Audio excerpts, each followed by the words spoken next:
Hello everyone. Today we will have a look at the practical of cache fusion, and I request you to go through the notes of the theoretical notes of cache fusion that I have given you. But before we start the practical, I'll just give you a brief about cache fusion. Cache fusion is mapping or adding the buffer cache memory together to work in a cluster environment. And along with that, it also has got four copies, that is exclusive current, consistent read, current read, and shared current. So these kind of copies that one buffer will have in one instance for one particular user, how does that actually work in the background is what we are going to focus in this practical. So let us start with the practical, and we will assume that as you can see it on the screen, I have node 1 and node 2. We are not going to use node 3. I'm going to keep this as simple as possible. So just ignore node 3 in this case. I have node 1 and node 2. Consider me as user 1 on node 1, and there is another user on node 2. So what actually happens when I create a table on node 1, and what kind of a copy would that become? Would that be exclusive current or shared current? We will see that. And later in this video, we will go on to the node 2 and we'll create another table, or probably we'll update a row. So how does that affect the copy, and how does that get the copy uh, from the cache that we have in the RAC environment? So let us start exporting the database quickly.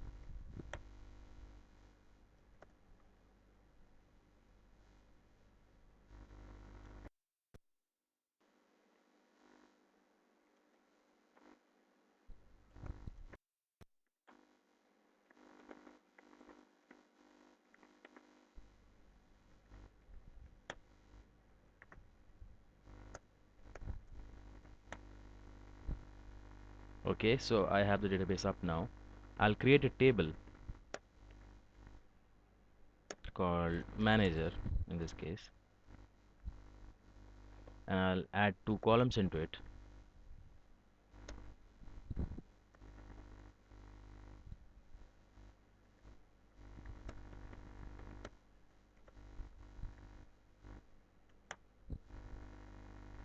Okay, I have the table created.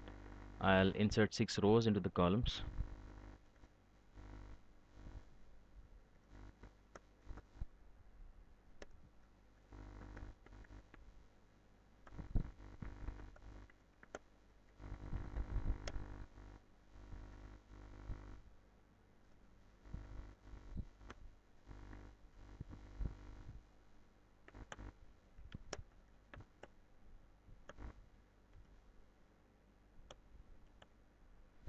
Okay, I'll commit it. Now, once you refer to the theory, you will come to know that cache fusion only revolves on the minor things which play a major role actually, like blocks and extents and segments. So now I'm going to check by using a command. I'm going to check how many blocks are actually available as of now.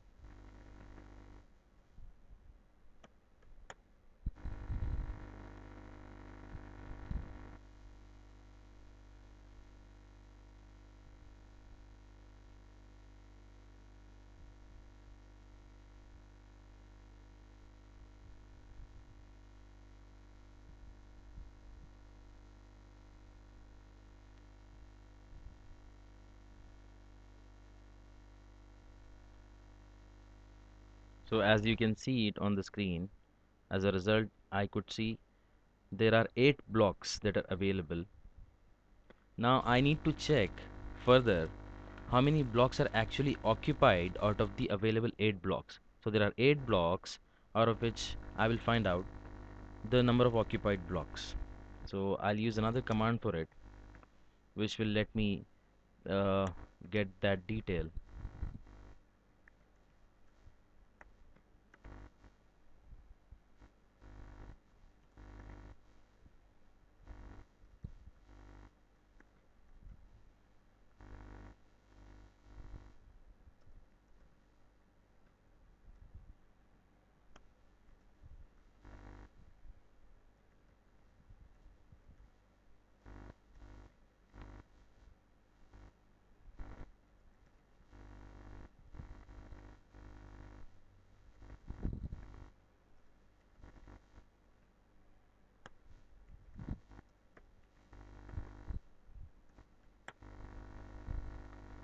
Okay, so as a result, I can see there's a block number 89233 and 89234.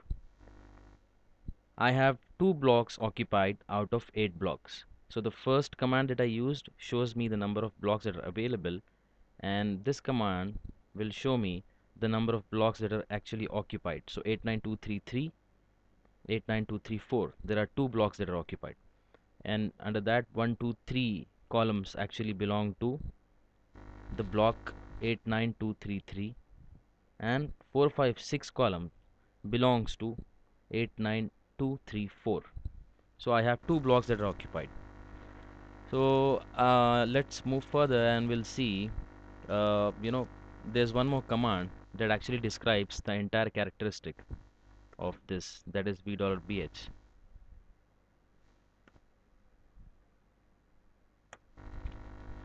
So as you can see over here, we have all the information available if at all we want to fetch a particular information from the list that is available over here, highlighted.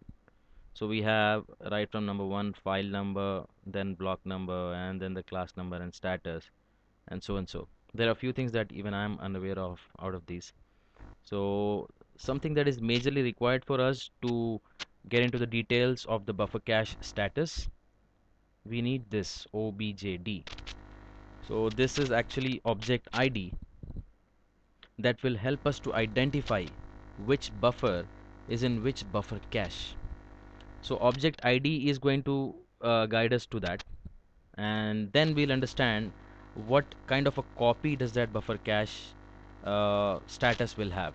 Either it would be exclusive current or consistent read or current read or shared current or whatever it is.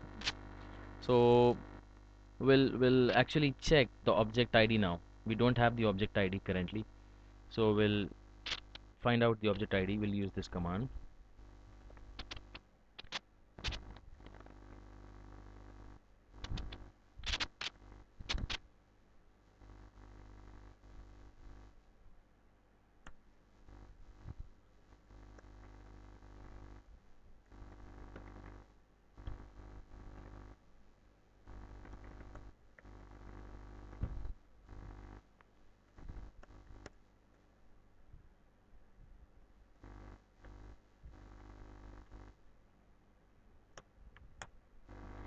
Okay, so this is how I get the object ID. And this ID, as I just said earlier, will help us to know which buffer is in which buffer cache. So there's a small program kind of a thing, or a command I would say, which will help us to decode all these details. So let me quickly run that command.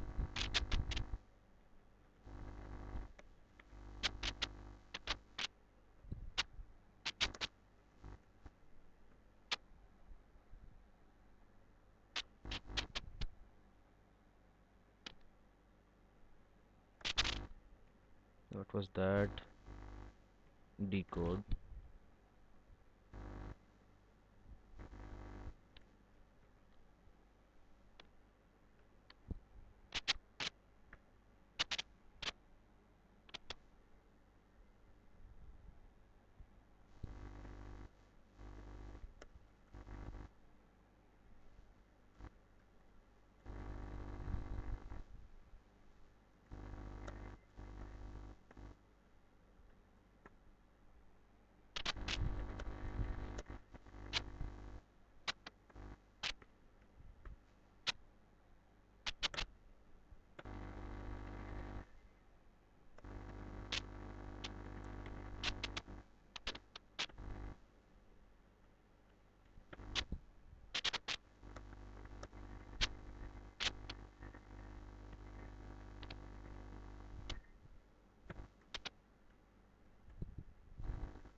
Okay, so I'm gonna put 75617. That is the object ID. All right. So as you all can see the data block over here, and the status of it is exclusive current. XCUR, X stands for exclusive, CUR is current, exclusive current.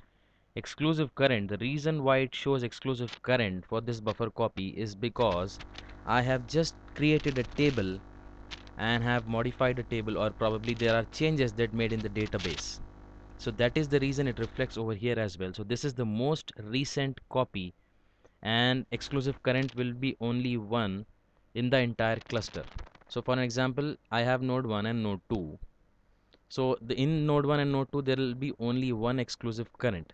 There cannot be more than one exclusive current copy on any other instance or node. And exclusive current will always have a lock. I cannot explain you much about the locks because they are very complicated. So let's not get into the depth of it that much. We just need to have to understand this is exclusive current.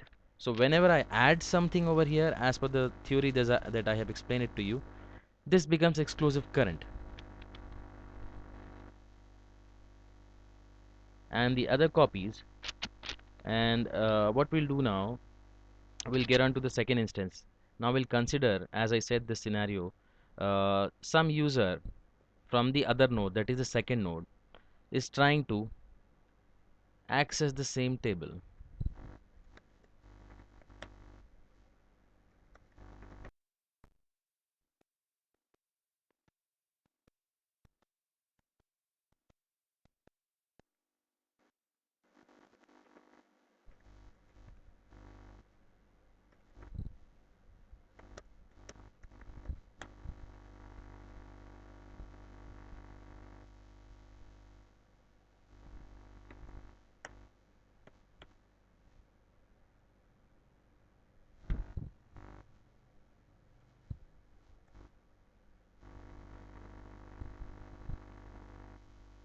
Okay, so what I'm going to do is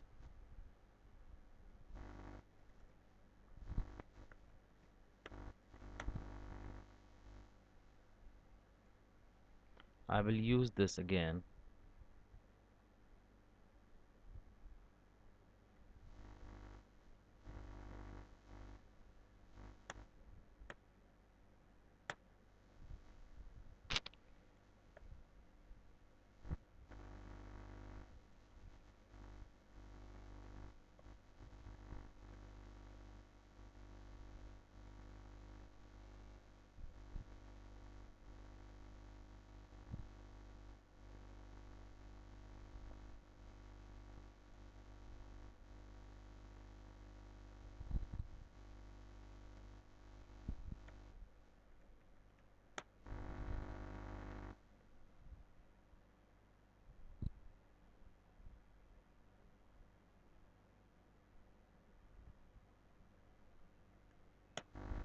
Okay, it's asking me for the object ID. The object ID will still be the same, 75617. 75617.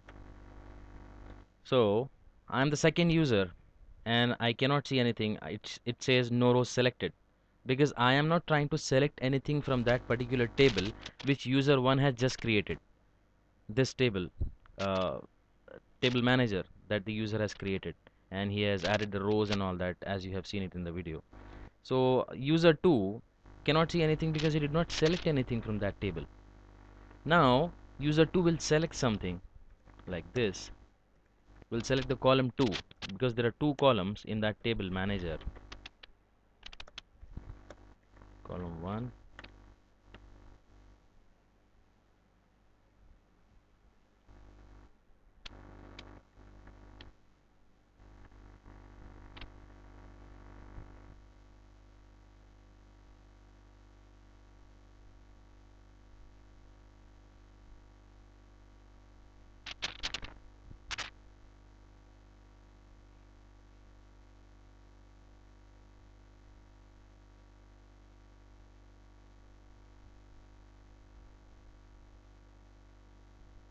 Looks like the computer is working slow.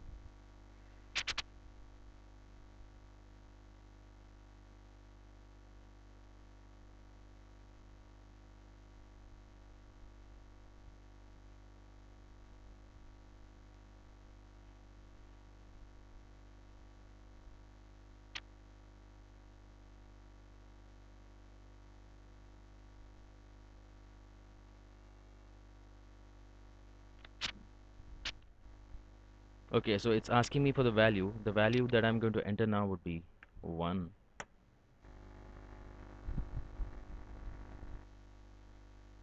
Okay, so now that user 2 has just selected something, so we will check the status of the cache now.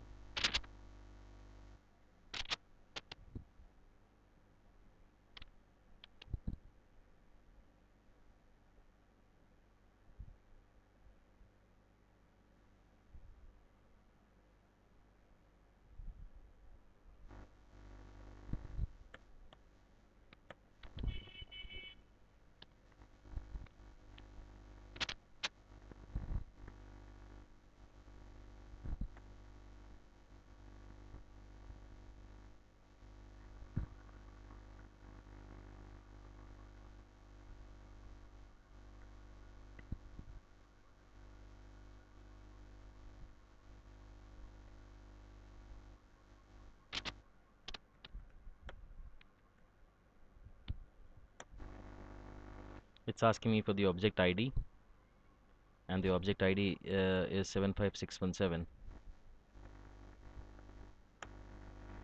Okay, so that block number which was exclusive current over here, 89233, as you can see it on instance 1, on node 1, that same is shared current now. 89233 is shared current. Additionally, you are also able to see 89233, which is CR.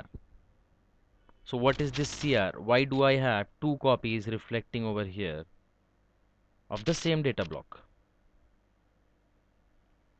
Because the moment there are changes made or some selection happens from the table which was exclusive current earlier, like this over here, which was exclusive current, now some user from second node has selected something from the table.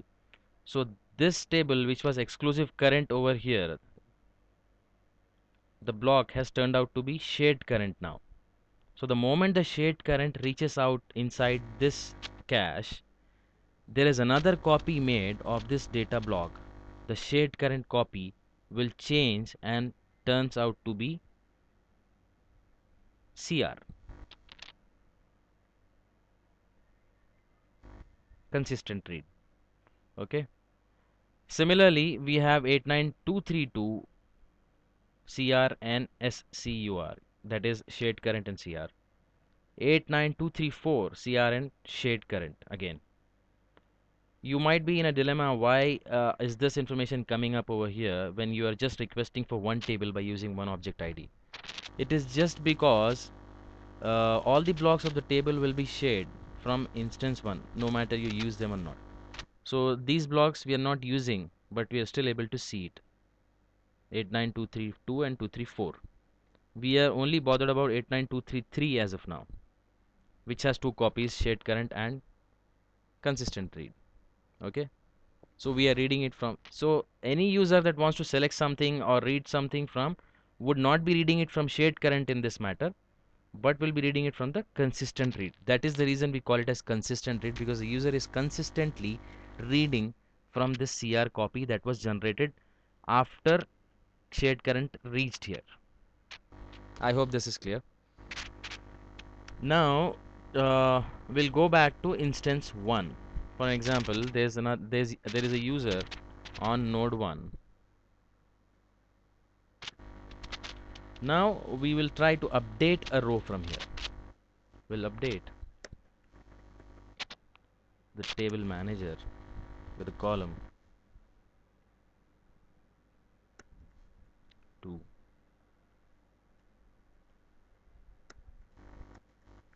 equal to and column 1.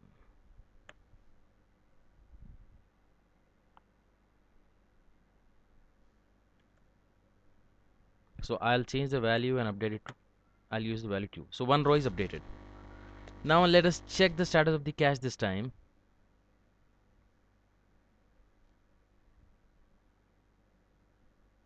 Let me copy it.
Okay, let me copy it here. I don't know why is it not showing correctly. Okay, so all right. I'm sorry for this trouble.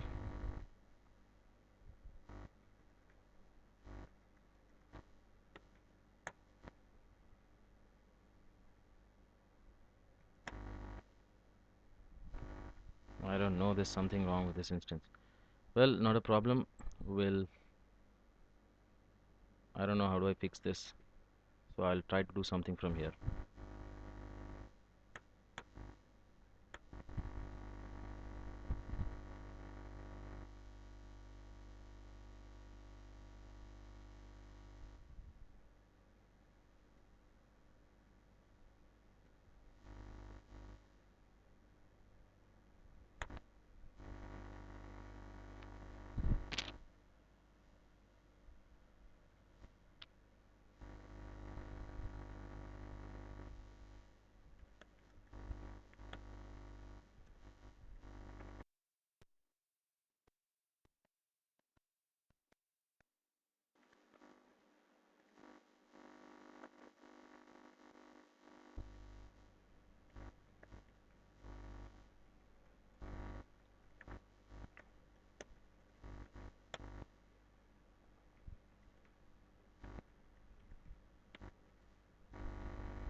Okay, so what was the object ID?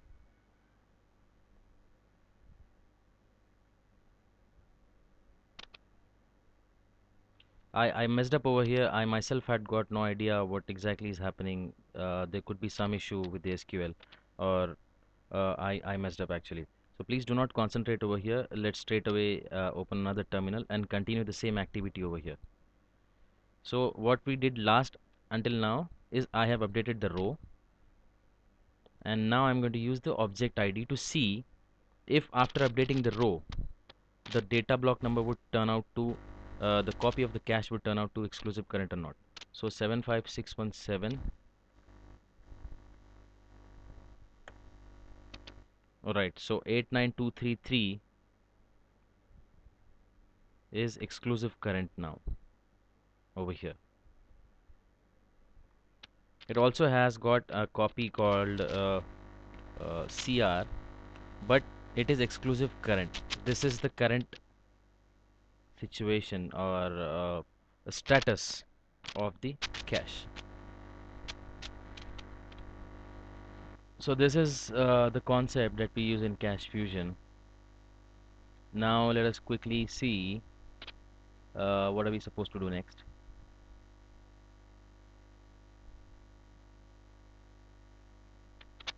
I think we should try doing, try updating another row from second instance, the same data block. User 2, who is on instance 2, will now actually try to update the third row, and let us see what the result would turn out to be.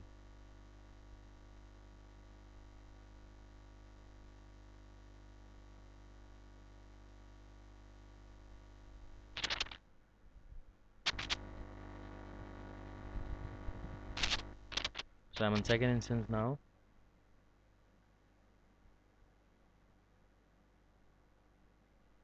and I will update the third row from here. In the table, yes, it was manager. I'm sorry, I forgot that.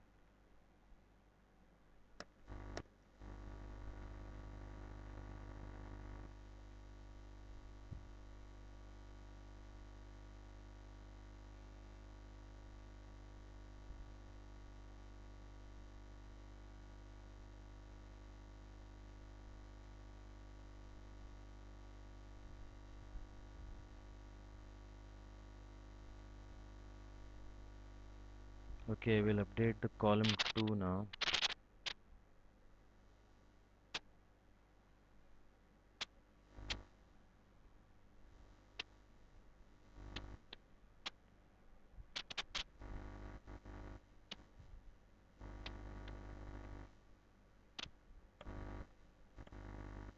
I'll update the third row over here this time.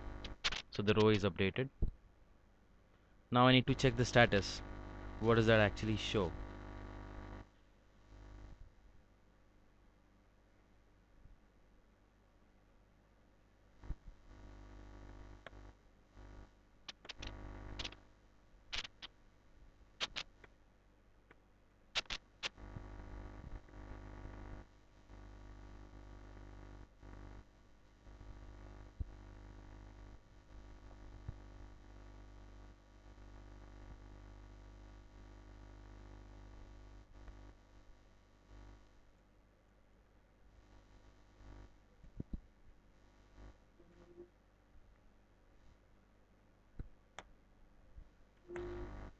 Alright, I'll use the object ID over here. I think that was 75617. 75617. Okay, so that exclusive current data block, data blocks that had an exclusive current copy, 89233 data block, which had an exclusive current copy, now turns out to be exclusive current over here. Because I have now this is exclusive current, this will not be exclusive current anymore. Let us reconfirm it. 75617. It turned out to be past image over here and consistent read. 89233 is consistent read now.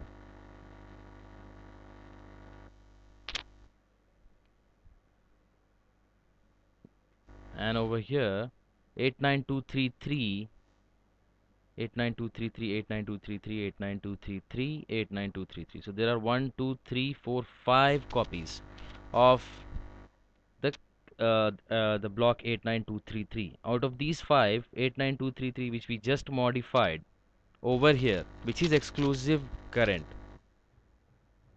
89233, which is exclusive current. So apart from this copy we have 4 CRs. So maximum copies that we can have in the same buffer is 7. And over here when we are checking the same thing, it shows something new. It says PI, that is actually past image. So past image is the most recent copy, and it is actually used to enable the recovery process. So basically point recovery, I would say. And a point recovery is not required when the checkpoint starts and the data file is updated very immediately after it starts. So at that time we may not need the recovery to be we may not need to do any such kind of a recovery. But let us force or probably forcibly mark a checkpoint over here, to see what happens with the past image. So until now, consistent read, current read, shared current, and exclusive current, because the lastly changed, that is the recent copy which we have, is on the node 2, because the user 2 has just modified a column over here from the same table manager which was being accessed by node 1 user as well. So it was updated over here. Soon after it got updated, the status of the cache changed from shared current to exclusive current. 89233. All right, I hope you understood this until now. Now what we'll do is we will all we'll forcibly uh, make the checkpoint, mark the checkpoint. So let us do that.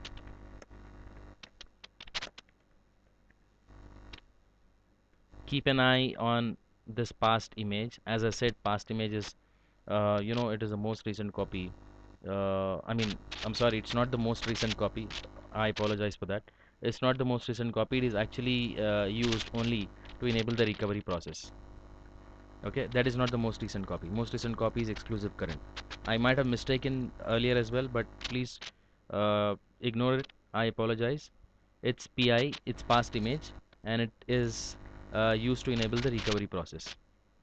So it means that the recovery is required now, though the recovery point, as I said, will mark a checkpoint now, which is this is what we are doing forcibly over here.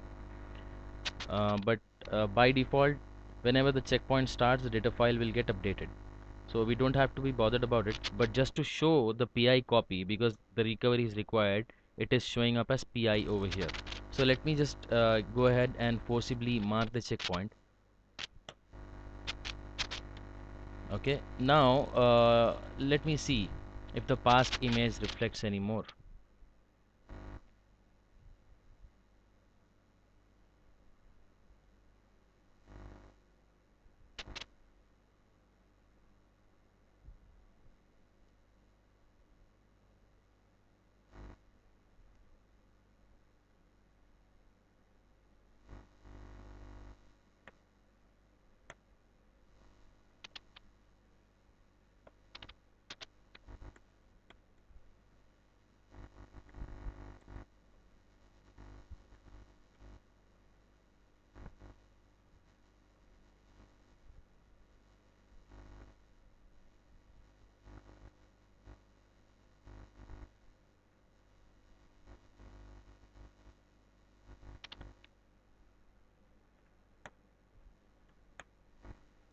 What was the number?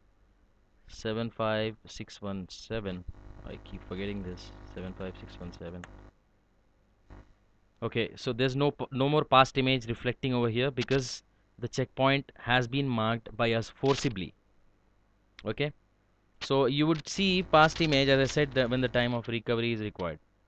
So over here, if we scroll up, we were able to see past image over here of the data block, which now after the checkpoint has been forcibly marked, it is not seen anywhere over here anymore. Okay, so and as I said, uh, the scenario that we have covered is about the cache fusion,